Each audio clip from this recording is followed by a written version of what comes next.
Shalom, saudara kasih oleh Tuhan kita Yesus Kristus. Tuhan Yesus baik. Amin. Puji Tuhan. Haleluya. Hari ini, hari yang baik ini, hari yang bersukacita ini, ya tentunya kita merayakan hari Pentakosta, hari pencurahan Roh Kudus atau hari ketuangan Roh Kudus. Nah, kita tahu bersama setelah Tuhan Yesus naik ke surga, 10 hari setelah itu saudara, ya Tuhan mencurahkan Roh-Nya yang kudus untuk kita sekalian, untuk menjadi penolong dalam kehidupan kita. Dia akan mengingatkan kita untuk melakukan segala kebaikan sesuai dengan firman Tuhan. Nah, sama-sama kita buka firman Tuhan hari ini yang terdapat dalam Kisah Para Rasul pasal 2 ayat 1 sampai dengan ayat yang keempat. Sama-sama kita baca. Perikopnya Pentakosta. Ketika tiba hari Pentakosta, semua orang percaya berkumpul di satu tempat.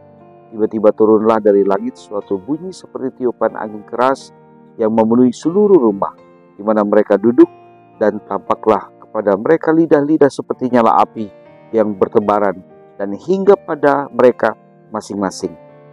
Maka penuhlah mereka dengan Roh Kudus, lalu mereka mulai berkata-kata dengan bahasa-bahasa lain seperti yang diberikan oleh Roh itu kepada mereka untuk mengatakannya. Sehingga salah satu wujud Tuhan mencurahkan Roh-Nya yang kudus yaitu bahasa roh.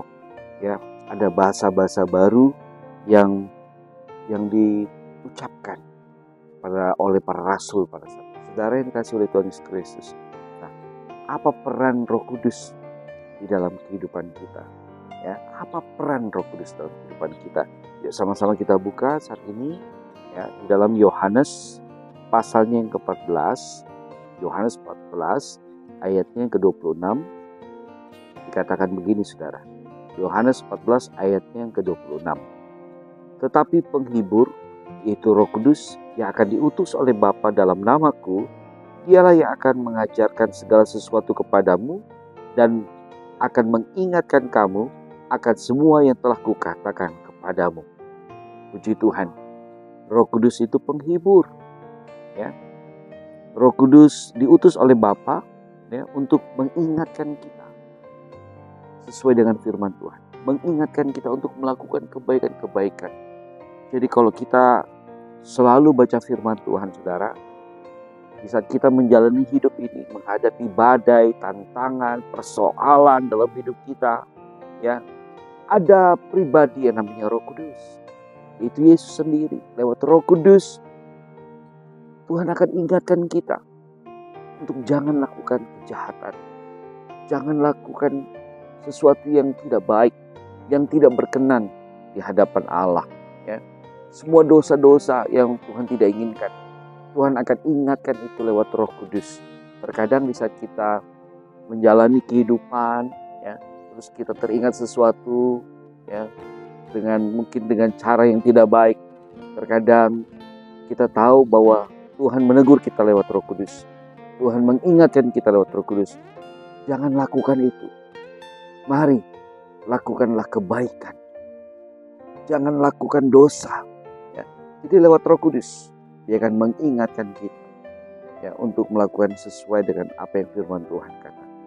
Nah, sering kasih oleh Tuhan Yesus Kristus, kalau orang yang tentunya dipenuhi dengan kuasa Roh Kudus, ya, dia akan menghasilkan yang namanya buah-buah roh di dalam kehidupannya. Ya, kita bisa melihat kehidupan orang itu. Dia menghasilkan buah-buah roh.